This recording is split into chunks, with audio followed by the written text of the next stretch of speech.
RMC 6h-9h. Bourdin direct. Allez, Nathalie Goulet, donc avec nous, sénatrice UDI de l'Orne. Oui. Avec la députée La République En Marche, Carole Grandjean, vous aviez été missionnée par Édouard Philippe afin d'évaluer le coût de la fraude aux prestations sociales. Oui. Mais vous avez rendu votre tablier toutes les deux. Pourquoi ? D'abord, la mission dure 6 mois. Bon, donc c'est fini. Bon, voilà. Vous avez rendu votre rapport. On a rendu notre rapport, pas notre tablier. Bon, d'accord. Vous avez rendu votre rapport, Nathalie Goulet, mais vous avez dit on ne peut pas donner de chiffres. Bon, on peut pas sur donner la de fraude. chiffres. On peut pas donner de chiffres. D'abord, on n'a pas eu beaucoup de coopération des services. Ah bon ? Ensuite, on n'avait pas d'administrateur pour chiffrer. Et ensuite, je vais vous dire, on a voulu faire éducatif et pas explosif. Si on parle de chiffres, tout le monde va grimper au rideau. On va nous expliquer que c'est pas les bons chiffres, qu'on n'a rien compris, qu'on stigmatise, qu'on fait de la chasse aux pauvres, aux émigrés, etc. Donc nous, on a voulu travailler sur le fond du dossier et notamment sur ce qui fait la fraude. Alors, vous ne donnez pas le montant de la fraude, mais vous donnez d'autres chiffres. Oui. Par exemple, 5 200 000 cartes vitales en surnombre Absolument. qui circulent. Absolument. Ouais. Alors c'est beaucoup mieux parce qu'en 2013, il y en avait 7 700 000. On a bien. Oui, il y a un rapport de l'IGAS et de l'IGF de 2013 et on trouve Donc il y a l'auteur. une amélioration, quoi. Oui, on peut dire Enfin, ça. il y a encore 5 millions de cartes vitales. Voilà. Alors, c'est-à-dire qu'à 59,4 millions de cartes, nous ont indiqué les services. Il y a 66 millions de Français, mais tous les Français n'ont pas de carte parce que normalement, il faut avoir 16 ans. Oui. Donc, si vous retirez les 0-16 ans, vous avez 5 200 000 cartes, mais il y a une autorisation pour que votre enfant de 12 ans ait une carte vitale. Je connais pas beaucoup d'enfants de 12 ans qui ont Moi une non carte plus. vitale, mais si vous enlevez les 0-12, il y a encore 1,9 million de cartes en trop. Donc, dans le meilleur des cas, il y a 1 900 000 cartes en trop, et dans le pire, il y a 5 millions de cartes en vrac. Là, c'est de la fraude. Ah bah, Visiblement, c'est de la fraude. Ah bah, Par y a exemple, pas que de la pomme.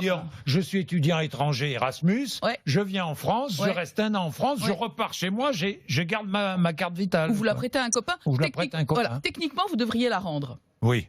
Techniquement. Mais il n'y a Bon. pas de lien avec le porteur, n'a pas dans le système, il n'y a pas le lien avec les droits, je comprends. la durée des droits. Mais alors, Nathalie, là, vous faites une proposition sur les cartes vitales, pas Ouais. compliquée, il faut les rendre provisoires. Voilà, il faut réenrôler tout le monde. Mais ça Ben va, évidemment, ça va créer beaucoup de problèmes. On a des collègues de la Personnellement, je suis LR pour, pourquoi pas ? qui proposent une carte vitale biométrique. C'est pas une mauvaise idée parce que ça permettra de réenrôler. Mais la biométrie, c'est pas le sujet du jour. Hein. Non. C'est La pas biométrie, non, oui. c'est pas le sujet du jour, mais ça permettrait de réenrôler. Et puis il y a aussi tous les gens qui vont pas chercher leurs droits dans le même temps. Dans Donc, le même temps. Voilà, il y a quand Alors, même un problème. vous avez remarqué qu'il y avait beaucoup de centenaires. Ouais, il y a en aussi France. beaucoup.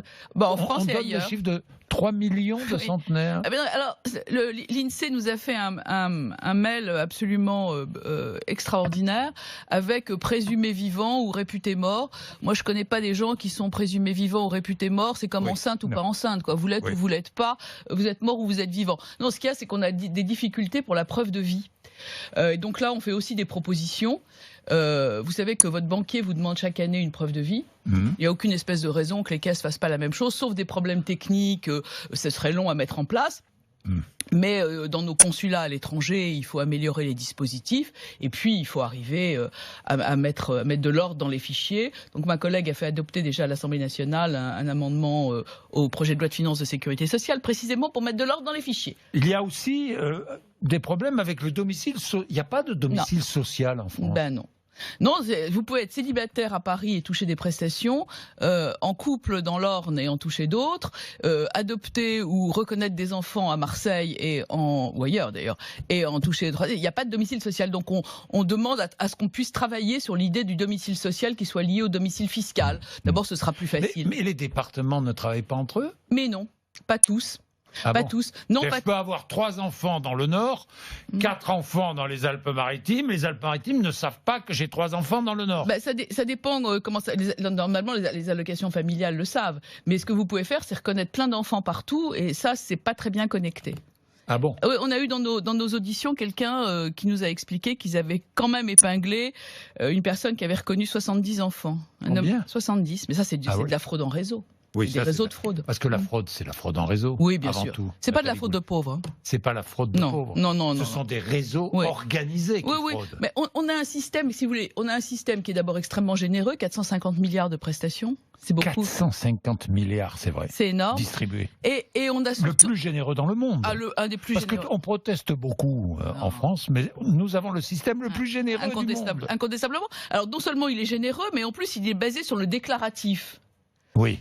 Donc si vous voulez, vous préférez avoir 40, 50, 55, c'est normal, et encore plus que 60, donc vous déclarez ce que vous voulez, et parfois les informations ne sont pas croisées. Donc le déclaratif, c'est pas la bonne solution, il faut arriver à dites-le nous une fois, et croiser les informations.